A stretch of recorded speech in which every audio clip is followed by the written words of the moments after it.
আজকে স্পেশাল রান্না তোমার সবাই খাসির মাংস হাঁসের মাংস চুই ঝাল রান্না করে।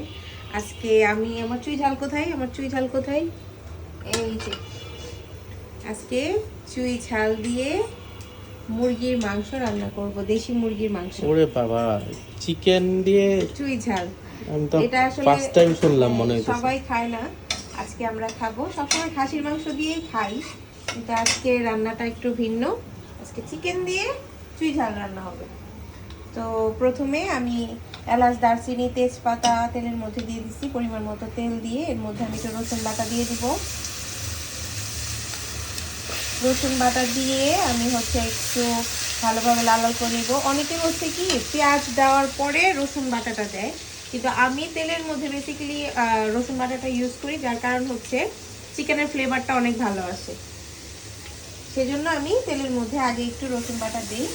একটু ব্রাউনিশ হয়ে আসলে আমি পেঁয়াজ কুচিটা দিয়ে দিব। এই যে পেঁয়াজ কুচি দিয়ে দিলাম।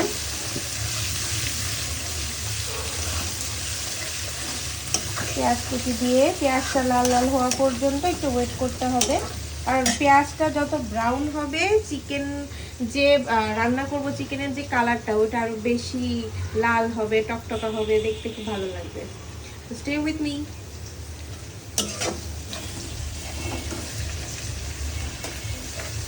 এই যে আমার চিকেনগুলো আমি আগে থেকে একটু সয়া সস, একটু রসুন বাটা আর একটু লবণ দিয়ে ম্যারিনেট করে রেখে দিয়েছিলাম প্রায় হাফ অ্যান আওয়ার আগে।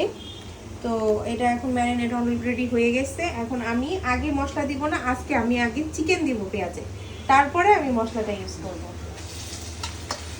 এই যে আমি পেঁয়াজটা হওয়ার পরে, লাল হওয়ার পরে আমি মাংসটা দিয়ে দিলাম। মাংসটা আজকে আমি স্কিন সহকারে আনতে বলেছিলাম, কারণ দেশি মুরগি সবসময় আমরা স্কিন ছাড়াই খাই। আজকে যেহেতু চুই ঝাল রান্না করবো, একটু তেল তেলা থাকে, চুই ঝালটার মধ্যে বেশ তেল থাকতে হয়।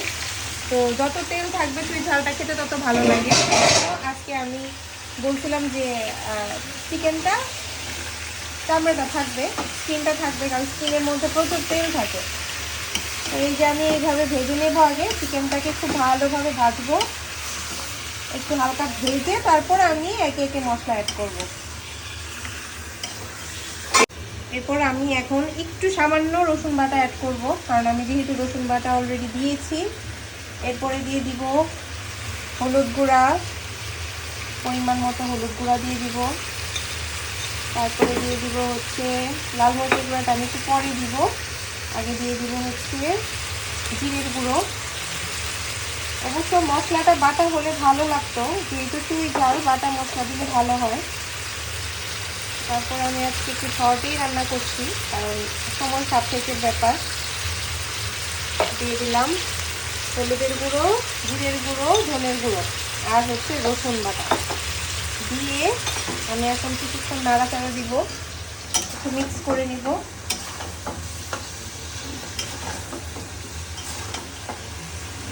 চুই ঝালটা আমরা একটু ঝাল ঝালই খাই, আর চুইয়ের তো একটা ঝাল থাকেই, চুইয়ের একটা ঝাল আছে, ওটা থাকবে।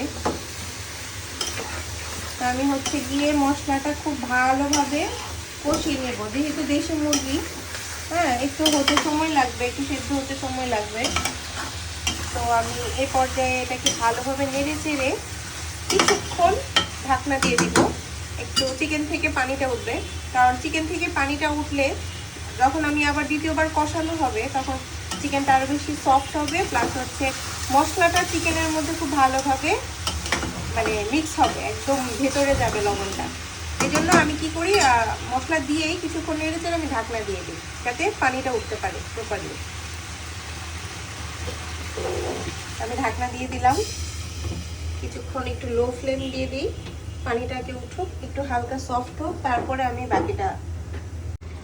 তো আমার চিকেনটা মোটামুটি একটা সফট অবস্থায় চলে আসছে। আমি এখন এখানে কিছু মশলা পেস্ট করে রেখেছিলাম। এটা আমার সিক্রেট একটা মশলা, এটা আমি চিকেনে আজকে ইউজ করব। সবাই গেস করতে থাকুন আসলে এটার মধ্যে কি কি আছে। তো আমি এটার মধ্যে একটু মরিচের গুঁড়ো অ্যাড করব, সাথে যে যেমন ঝাল খেতে পারে সেই অনুযায়ী মরিচের গুঁড়োটা অ্যাড করবেন। আমি হচ্ছে প্রচুর ঝালখোর, সবাই আশা করি জানেন, যারা যারা আমার ফলোয়ার আছেন সবাই জানেন যে আমি অনেক বেশি ঝাল খেতে পছন্দ করি।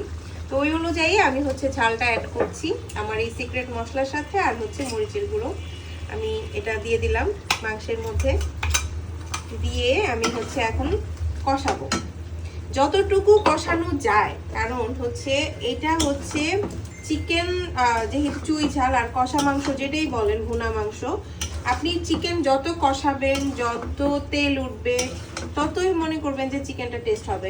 এটার কোনো মানে ইয়ে নাই। তো আমি হচ্ছে অনেক বেশি করে কষাবো চিকেনটা কষিয়ে তারপরে আমি সেদ্ধ হওয়ার জন্য আবার একটু পানি অ্যাড করবো। চিকেনটা ভালো করে কষে এসেছে, দেখেন কালারটা জোস এসছে। এর মধ্যে আমি আদা বাটা দিয়ে একটু ভালোভাবে কষিয়ে নিচ্ছি, এরপর ঝোল দিয়ে দিব। আমার চিকেন অলমোস্ট 80% সেদ্ধ হয়ে গেছে। এখন আমি অ্যাড করব হচ্ছে এই যে চুই ঝাল, সাথে রসুন আর কয়টা কাঁচামরিচ একে একে দিয়ে দিই। রসুনগুলো আগে দিয়ে দিলাম, তারপরে দিয়ে দিব হচ্ছে চুই ঝালগুলো,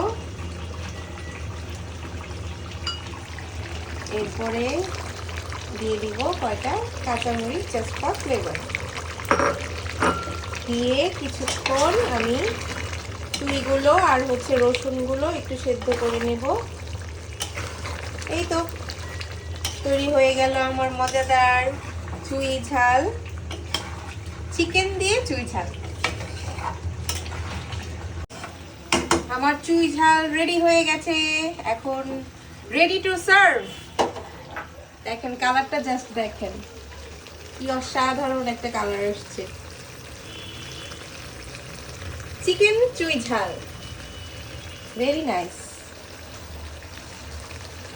চলো আমরা খেয়ে নিই, এখন আমরা খাবো। বাই বাই, ভালো থাকবেন।